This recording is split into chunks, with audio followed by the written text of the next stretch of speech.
Welcome back mga kaaldab. Ito na naman po ang inyong lingkod, si Mr. Destiny. At magbibigay po tayo ng pinakamainit na update po ngayon sa social media mga kaaldab. Trending na naman po ang Aldab. Will be back, di po ba? Sabi ko nga po sa inyo, kampante lang po tayo. Maging matatag at talagang chill-chill lang, di po ba? Sabi ko nga po sa inyo, darating naman po yung point, tayo pa rin naman po panalo. Bagamat sinabi na nga po, meron na nga pong kasal serye na nagaganap kila Mengay at kay Congressman Arjo, okay lang naman po yun, di po ba? Kita nyo naman, wala naman pong magandang update ang ibinibigay po sa kanila lagi, di po ba?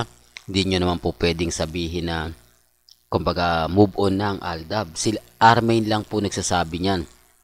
Pero sa totoo, wala naman po silang ina-update di po ba? Sabi ko nga, bago magyabang, bago mag-react, maglabas muna sila ng resibo.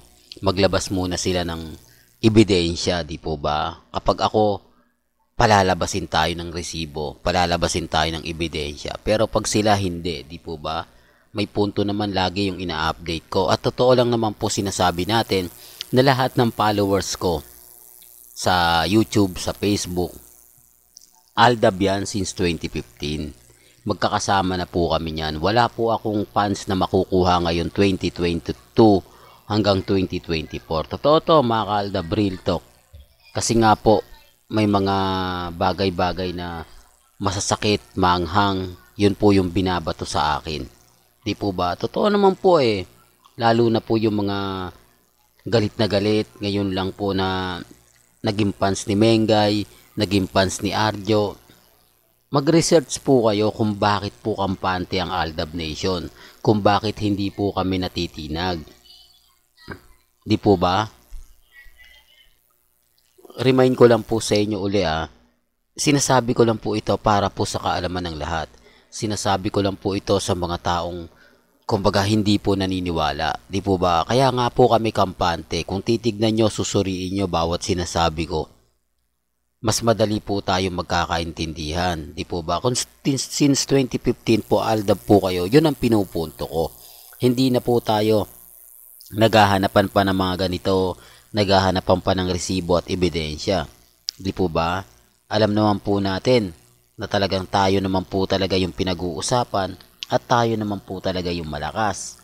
Depende na lang po yan sa mga sinasabi at pahayag ng iba. Di po ba? Kaya yung mga baguhan pa lang po, pagdating po sa Aldab, talagang magre-react. Sasabihin talaga nila, kasal na si Congressman Arjo at si Main, tumigil na kayo. Ito po yung walang alam. Kasi yung mga main fanatics nga po, tahimik lang May mga main fanatics na nag-iingay pero karamihan dyan tahimik lang. Lalo na po yung since 2015, main fanatics na sila. Alam naman po nila yung kwento Alam naman po nila yung buo. Di po ba? Tapos sasabihin nila na ganito ganyan. Kaya nga po hindi ako nagre-react Kasi alam ko, darating naman po yung point, tayo naman po yung panalo. Darating naman po yung point, tayo naman po yung wagi. Kalmado lang, kampante ka lang, di po ba?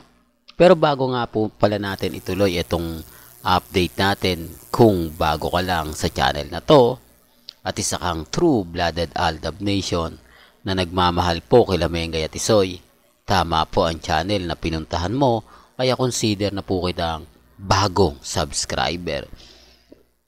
At huwag mong kalimutang i-share ang mga video po natin sa mga mami, sa mga titas at sa mga senyor, di po ba? Lagi ko po itong sinasabi at paulit-ulit ko po sa inyong ibibigay. May mga bagay-bagay po na mahirap nga po talagang ipaliwanag. Lalo na po kapag ang pinag-uusapan natin sila Mengay, si Alden. Bagamat maraming mga senaryo, maraming komento, maraming mga ganito ganyan, huwag po kayong padadala. Di po ba? Alam naman po natin yung mga taong galit na galit sa atin, yung inis na inis sa atin, talaga naman pong alam na po natin yan. Remind ko lang sa mga Armain, wala naman po kayong kumbaga ibibigay sa aming resibo at ebidensya na masaya nga po talaga si Mengay at si Congressman Arjo. Di po ba? Hindi nga po sila nagkasama pumuntang Singapore. Umuwi na't lahat-lahat si Congressman Arjo, wala pa rin pong ganap, wala pa rin update. Doon pa lang may mali na, di po ba? Doon pa lang masasabi mo na hindi na talaga sila komportable. Antay-antay na lang po kayo, malay nyo bukas sa makalawa, di po ba? Kaya nga po ako, ramdam natin yung senaryo Ramdam natin yung mga presensya ng ALDAB. Di po ba? Buti na lang, sinabi ni Congressman Arjo na wala silang plano pa na magkaroon ng chikiting. Di po ba? Kung sinabi siguro niya na meron, grabe, sasabihin na naman, buntis si Mengay, malaki ang tiyan ni Mengay, ang ganda ni Mengay kasi blooming si Mengay kasi kumbaga naglilihi. Lahat po ng mga masasakit na mga update gagawin po nila para lang tumigil ang ALDAB, di po ba pa? Para lang kumbaga wag na kaming makipaglaban pa, di po ba? Wala naman pong problema. Lagi ko naman po sinasabi, may kanya-kanya po tayong pananaw, may kanya-kanya po tayong opinyon. Ang importante lang naman po dito maging updated po kayo. Maging ganap, lalo na nga po pagdating sa Instagram, sa Twitter, sa Facebook. Remind ko lang po lagi, wala naman pong post si Mengay na makakaligtas sa atin. Wala naman pong post si Congressman Arjo na pumapabor sa kanila. Wala namang update na binigay si Ibyang para sa mga army. Nagpo-post siya para po sa kanya lang. Nag-a-update siya para lang po sa mga followers niya. Pero ang army wala naman po talaga. Yan ang masakit na katotohanan na hindi po talaga nila matanggap. Ano nga po ba ang masakit? Yung sa ALDAB na pinaghiwalay lang pero nananatiling may mga update, may mga ganap. Pasintabi na lang po sa mga hindi naniniwala, di po ba? O ang army na hindi man lang binibigyan ng paghahalaga. Para lang klaro, para lang po sa kaalaman ng lahat. Di po ba wala?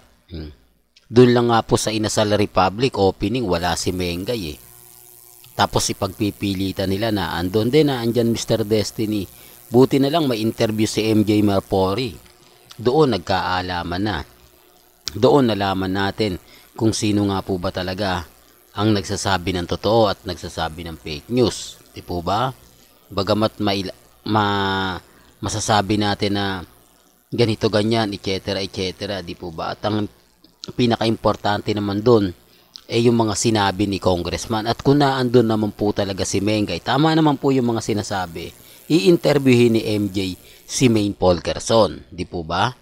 Pero wala Paano mo nga naman kasi i-interviewin ang taong wala?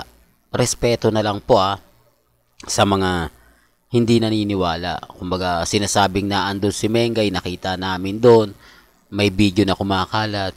Bago nyo sana tignan yung video, paniwalaan, tignan nyo po muna yung nasa paligid. Di po ba? Kung yung mga taong yon active po ba? Yung mga post na yon, marami bang post sila Mengay? Masasabi mong update. Parang ako, ang dami kong post ng mga kaganapan ni Mengay. Ganon din kaya yung social media account. Di po ba hindi? Well, siyempre alam ko yan dahil sinerch natin yan. Tinignan natin yung taong yun. Inalam natin kung totoo nga po ba. Talagang halatang halata naman po na dami account lang. Biglang sumibol na nagpaparami lang ng likes.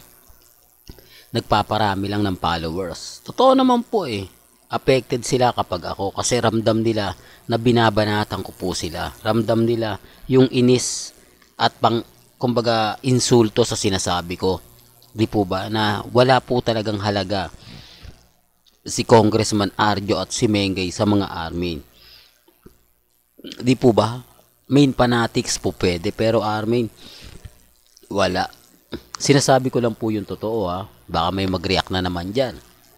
Baka may magkomento.